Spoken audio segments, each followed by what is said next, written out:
Assalamualaikum warahmatullahi wabarakatuh. Kita lanjutkan materi kita yang berikutnya, yaitu tentang transportasi.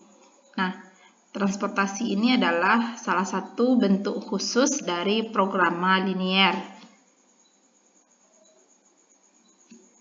Nah, apa saja yang menjadi karakter khusus? Yang pertama itu memiliki pembatas dan variabel yang banyak. Dalam artian banyak di sini bisa 10, lebih dari kebanyakan kita bicara kemarin itu ada 4, 5. Nah, dia lebih dari 4 dan 5, bisa 10, bisa lebih, dan seterusnya. Kemudian yang kedua, kebanyakan dari nilai A, I, J. Kalau teman-teman masih ingat, nilai A, I, J itu yang mendampingi constraint, yang mendampingi variabel pada constraint, itu kebanyakan bernilai 0. Nah, jika A, I, J itu tidak 0, maka nilainya itu 1, membentuk pola tertentu.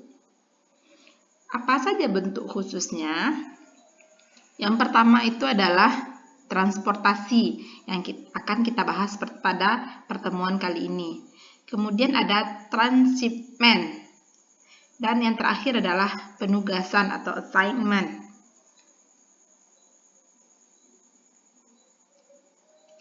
Kita akan lihat metode transportasi. Apa menjadi konsep dari metode transportasi? Yang pertama, seperti yang dijelaskan tadi, dia merupakan bentuk khusus dari programa linier. Nah, prinsip metodenya ini adalah digunakan untuk mengatur distribusi dari sumber-sumber yang menyediakan produk ke tempat-tempat yang membutuhkan. Tetapi kendalanya di sini adalah kita harus bicara optimal. Nah, yang selanjutnya, suatu prosedur khusus untuk mendapatkan program biaya minimum. Optimal di sini tentu biaya minimum ya, untuk mendistribusikan produk dari sejumlah titik penawaran. Kalau titik penawaran itu sering juga disebut dengan sumber atau resource ke tujuan. Tujuan itu destination berupa permintaan. Nah, jadi dia alokasi dari ada menjadi sumber ke tujuan kita. Selama kita melakukan alokasi tersebut, kita akan dihadapkan pada kendala biaya. Nah, kita akan mencari berapa yang harus dialokasikan dari sumber ke tujuan dengan biaya minimal. Nah, itu konsep dari transportasi. Nah, di sini masalah transportasi seperti yang saya sebutkan tadi itu bertujuan untuk meminimasi total ongkos pengiriman barang dari sumber. Kalau di sini sumbernya kita katakan itu M atau dengan pasokan simbolnya itu S ke tujuan N. Nah, N itu mungkin ada 2, 3 dan seterusnya, begitu juga dengan sumber. Dengan permintaan, jumlah permintaannya DJ. Nah, kalau sumbernya ada 4, tentu permintaannya juga ada 4 jenis. Dengan biaya pengiriman per unit dari sumber ke I dengan tujuan J, kita simbolkan dengan CIJ. Tentu bervariasi ya. Kalau dari sumber 1 ke tujuan 2 berarti C12, begitu seterusnya. Nah, ini contohnya. Di sini kita punya M sumber itu ada 2, kemudian N itu ada 3. Sementara untuk sumber 1 itu kita simbolkan dengan SI, sumber 2 itu dengan S2, sedangkan untuk tujuan 1 itu D1, selanjutnya D2, dan tujuan 3 itu adalah D3.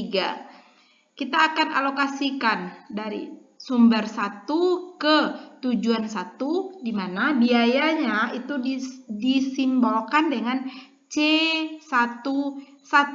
Jadi cost dari resource 1 ke destination 1.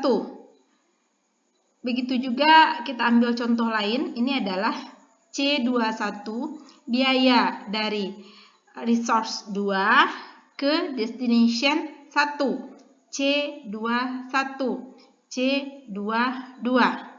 Nah, begitu cara membacanya.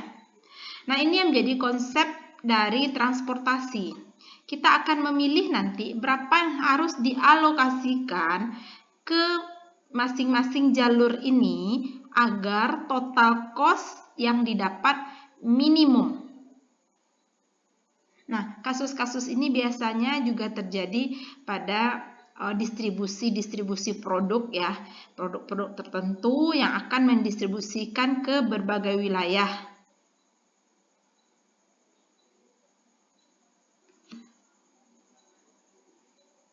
Formulasi programa linier untuk sejumlah barang yang dikirim dari sumber tujuan sebesar XIJ dapat ditulis sebagai berikut. Nah, kalau kita tulis secara matematikanya, yang jelas untuk cost kita bicara minimasi.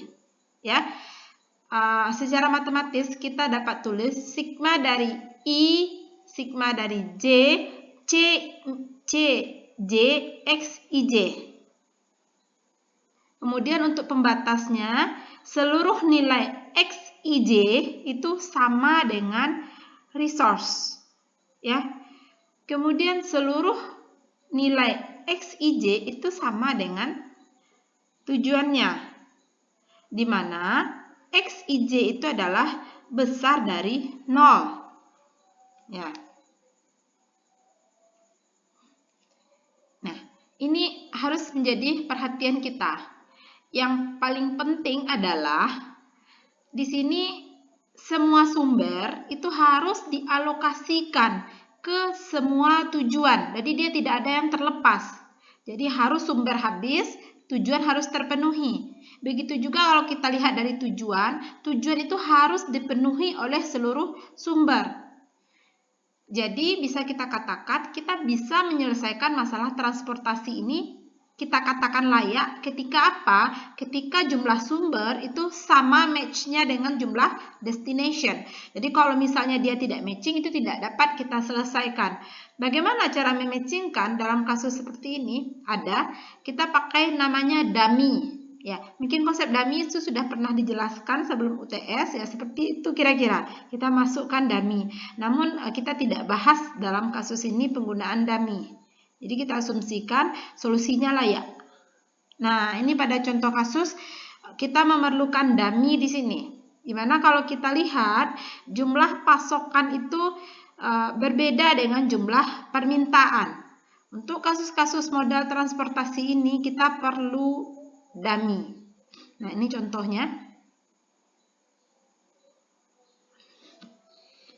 Nah, ini adalah beberapa prinsip-prinsipnya bagaimana kita membuat satu model matematis di mana kita harus menggunakan persamaan, pertidaksamaan, itu tergantung kepada soal yang akan kita hadapi nantinya. Nah, bagaimana solusi dalam menyelesaikan masalah transportasi ini?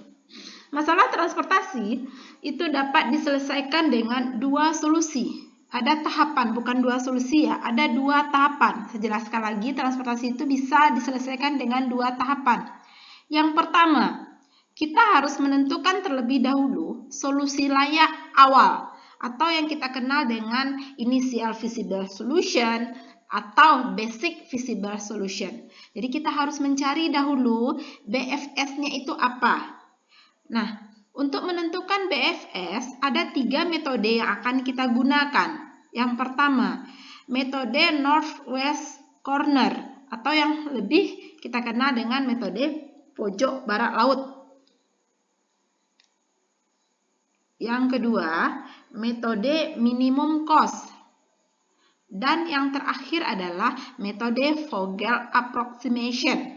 Nah, 3 metode ini nanti kalau kita bicara tentang alokasi dengan constraint biaya, tentu kita akan bicara minimasi biaya. Jadi dari tiga metode ini kita akan melihat mana sih biaya yang minimal, maka kita ambillah solusi dari metode itu sebagai basic feasible solution. Ingat ya, sebagai basicnya. Nah, setelah kita ketemu basic visible solution, apa yang kita lakukan? Nah, kita baru bisa menyelesaikan masalah transportasi tadi. Kita bisa menyelesaikannya dengan dua metode di sini. Yang pertama itu metode stepping stone, yang kedua itu metode modified distribution. Nah, untuk pertemuan kali ini kita hanya akan melihat dahulu metode transportasi yang digunakan untuk mencari nilai BFS. Ini akan kita bahas pada pertemuan kali ini. Insya Allah pada pertemuan besok kita akan lihat lagi dengan bagaimana sih menyelesaikan optimalnya dengan dua metode ini. Nah, kita ambil satu contoh soal. Nah, pertanyaannya adalah berapa ton gandum yang harus didistribusikan dari pabrik ke gudang setiap bulannya untuk meminimasi total cost transportasi. Nah, di sini ada data di mana pabrik itu sebagai pasokan akan mengirim permintaan ke gudang, akan memenuhi permintaan ke gudang. Nah, di sini ada pabriknya ada 3, gudangnya juga ada 3. Berarti udah match ini. Kita lihat jumlahnya juga antara pasokan dan permintaan sudah match. Artinya solusinya nanti akan layak untuk kita capai. Kemudian antara pabrik dengan gudang itu kita tentu kita memiliki constraint dari sisi cost, di mana cost untuk masing-masing pabrik dan masing-masing gudang itu dapat dilihat pada tabel yang kedua. Ya, ada $6 per ton, ada $8 per ton, dan seterusnya. Ya, datanya jelas ya. Nah, model ini nantinya yang akan kita masukkan ke dalam model matematis, sehingga kita dapat menentukan berapa jumlah gandum yang didistribusikan dari masing-masing pabrik ke gudang.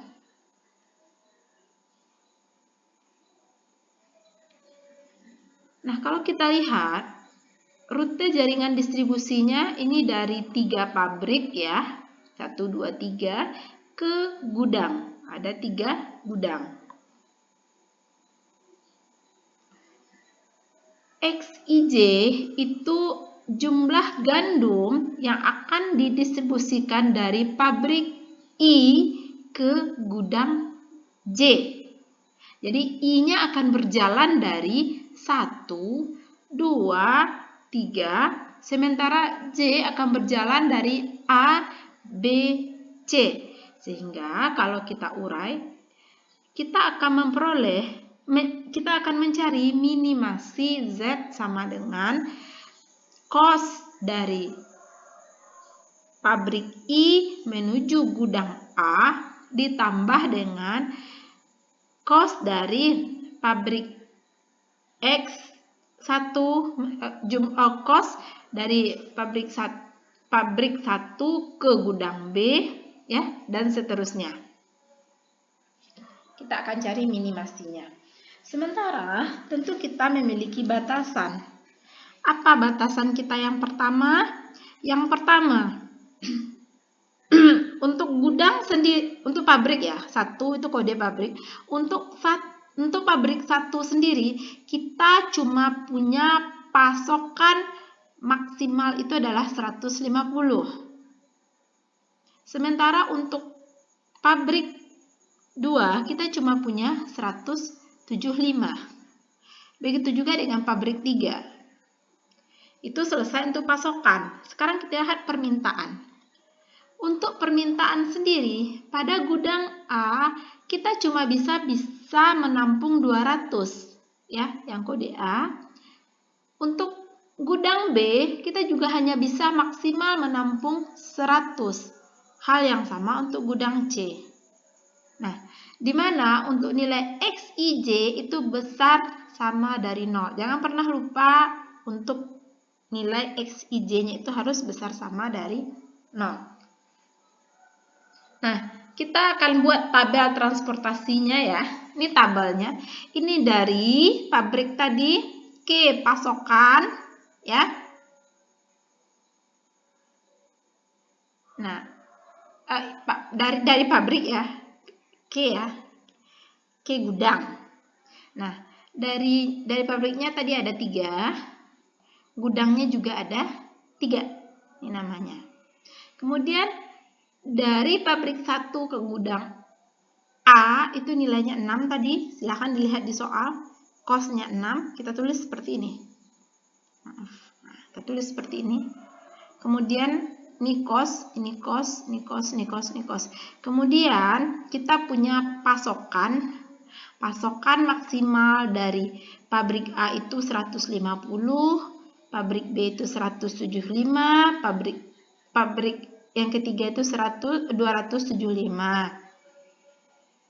Sedangkan untuk gudang A itu punya maksimal permintaan 200, gudang B 100, gudang C 300.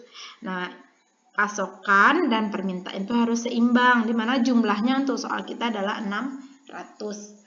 Nah, bagaimana solusi penyelesaiannya? Yang pertama, kita akan lihat dengan metode northwest corner. Ini adalah langkah-langkahnya. Yang pertama, kita mulai dari pojok kiri atau barat laut yang dialokasikan sebanyak mungkin, tapi tidak menyimpang kita dari batasan. Kita punya batasan antara pasokan dan permintaan tadi, atau penawaran dan permintaan. Kita alokasikan semaksimal mungkin. Nah, langkah berikutnya, hilangkan baris atau kolom yang tidak dapat dialokasikan lagi, kemudian alokasikan dia ke kolom atau baris terdekat yang tidak dihilangkan. Jadi kalau dia sudah habis juga, pindahkan dia ke tempat lain. Lakukan cara ini sampai semua permintaan itu terpenuhi dan semua pasokan kita habis. Karena dia seimbang, ketika permintaan sudah terpenuhi, tentu pasokan juga sudah habis. Nah, ini penyelesaian dengan metode menentukan BFS ya, dengan metode northwest corner. Nah, kita lihat yang pojok itu adalah pada saat cost 6 ya, costnya 6. Nah, kita alokasikan semaksimal mungkin. Maksimalnya tentu 150 ya. Kalau kita alokasikan 200, dia bersisa 50 di sini. Dia mulai dari sini ya. Berarti 150. Sehingga ini bersisa sebanyak 50. 50 itu kita akan alokasikan lagi. Kemana kita alokasikan? Ke kiri atau ke kanan? Kalau kita alokasikan ke kanan, itu di kanan sudah habis, nggak bisa lagi kita alokasikan, maka kita alokasikan dia ke bawahnya. Nah, ketika kita alokasikan di bawah, apa yang terjadi? Yang terjadi, permintaan pada gudang A itu sudah terpenuhi. Sementara pasokan dari pabrik 2 itu masih bersisa 125. Kita alokasikan lagi dia, itu sebanyak 125 itu ke sini. Antara 125 dengan 100, kita alokasikan dia 125 itu hanya bisa 100 karena kita dibatasi oleh permintaan pada gudang B itu 100. Nah, ketika permintaan sudah terpenuhi pada gudang B, sedangkan pada pasokan yang dari pabrik 2 itu masih bersisa 25. Kemana kita alokasikan? Kita alokasikan ini kita alokasikan ke sini. Ya, kita coba karena di sini kan masih kurang ya. Ini masih 150, dia 175. Jadi masih kurang, kita alokasikan. Coba kita alokasikan 25. Nah, 25-nya habis. Selanjutnya, ini bersisa. Sedangkan permintaan itu akan bersisa 275. Kemana kita alokasikan? Nah, ini jelas ya, permintaan pada C masih kurang 275. kita akan alokasikan dari pabrik 3 pada gudang C. Nah, sehingga untuk permintaan semuanya sudah terpenuhi, sedangkan pasokan juga sudah habis. Nah, ini adalah solusinya untuk northwest corner ini. Solusi ini dapat. Nah, kalau kita untuk mencari nilai Z, tentu kita mengalihkan antara nilai cost dengan X-nya. Kita lihat solusinya. 6 kali X1A dan seterusnya. Ini di fungsi tujuan kita. Kita masukkan angkanya saja, kita dapat Z kita sebanyak 5.925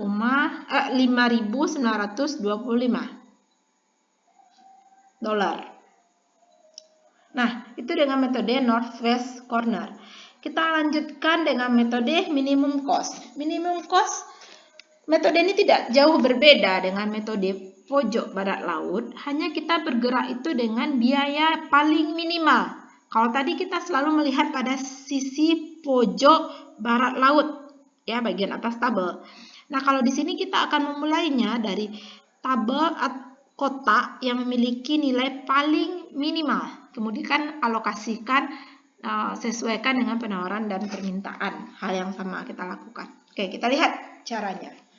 Yang pertama, kita lihat dahulu pada kasus kita, ongkos terkecil itu berada pada kotak ini. Kita alokasikan itu sebesar 200. Sehingga itu bersisa 75 lagi. Ya. Selanjutnya, 75 itu bisa kita alokasikan ke kotak yang 5 atau 12. 5 karena ongkosnya kecil. Ya. Kemudian sehingga permintaan pada B itu masih tersisa 25, sedangkan pasokan sudah habis. Gimana akan kita alokasikan? Kita lihat tentu ke bagian yang B ini lagi. Nah, kita akan alokasikan ke cost minimal, yaitu ke 8. Ini habis ya. Sementara di pasokan itu masih bersisa 125. Kemudian kita alokasikan. Kalau kita alokasikan ke sini, nilai ini sudah habis. Sudah terpenuhi permintaan A. Berarti kita harus alokasikan ke permintaan yang C. 125. Sehingga pasokan pertama juga habis. Selanjutnya kita lihat lagi. Antara yang belum terpenuhi itu adalah di gudang C ya. Yang tidak terpenuhi itu di gudang C. Kita alokasikan ke gudang C itu sebanyak 175. Nih, 175 ini sudah terpenuhi. Kita lihat. Oke, ini sudah terpenuhi. Sehingga kita bisa mencari total cost-nya seperti langkah tadi, kita dapat 4.550.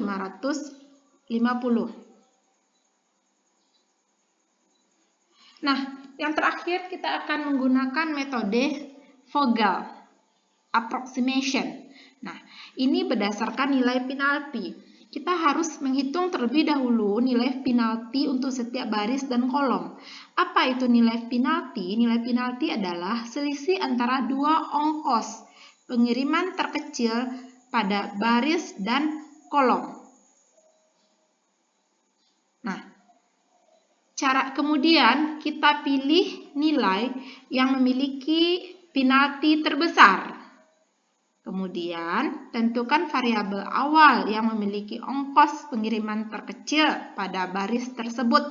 Ya, setelah kita dapat penaltinya, kita lihat, kita akan alokasikan pada cost yang paling kecil. Nah, kita alokasikan sebesar mungkin. Lakukan terus sampai nanti antara pasokan dan permintaannya juga habis. Nah, kita akan lihat ya pada soal kita. Nah, kita lihat penalti masing-masing. Untuk baris dan kolom itu akan kita hitung. Untuk pabrik 1 itu 2, pabrik 2 itu 4, pabrik 3 itu 1. Sedangkan untuk gudang A itu 2, gudang B itu 3, gudang C itu 1. Nah, kita akan lihat penalti terbesar, angka penalti terbesar itu adalah 4. 4, kemudian kita lihat minimasi cost-nya di 7 ini, maka alokasikan dia sebanyak mungkin. Paling banyaknya cuma bisa 175. Kalau 200 kita alokasikan tentu kurang di pasokan. Kita hanya bisa alokasikan dia sebanyak 175. Nah, kemudian 175 itu akan bersisa di sini 25. Oke, bersisa 25 sehingga ini sudah bisa kita hilangkan. Nah, itu selesai, kita harus cari lagi penalti yang baru. Penalti yang baru di pasokan juga kita hitung. Ya, kalau yang sudah tidak ya, kita enggak perlu kita cari, yang sudah habis enggak perlu dicari. Kemudian ini belum habis, ini belum. Nah, kita cari lagi mana yang paling maksimal, tentu dia ada pada 2. Nah, pada gudang kedua ya, B. Nah, bagaimana dengan kondisi nantinya apabila nilainya itu sama, ya pilih saja salah satunya. Ya, kalau di sini 3 kita akan alokasikan dia ke kos yang kecil, berarti ke 5 ini dulu. Akan lihat.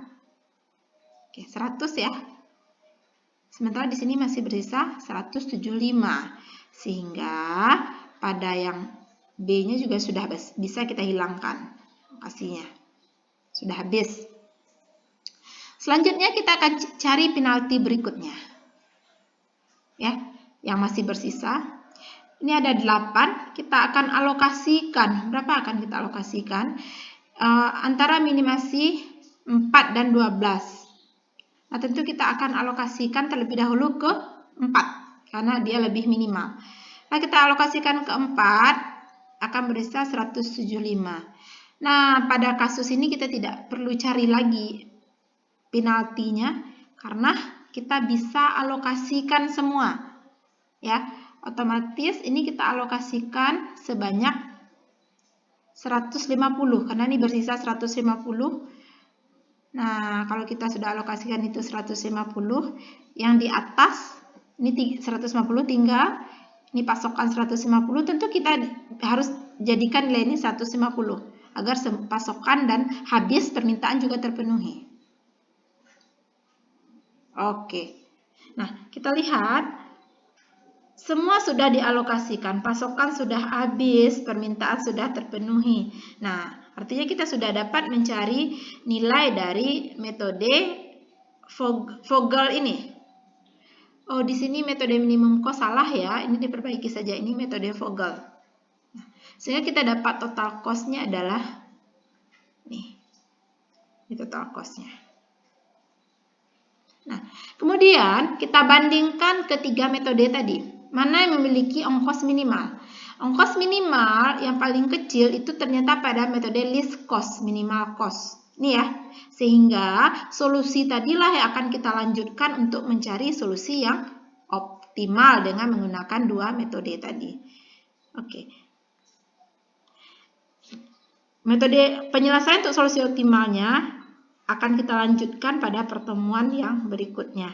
Terima kasih atas perhatiannya. Assalamualaikum warahmatullahi wabarakatuh.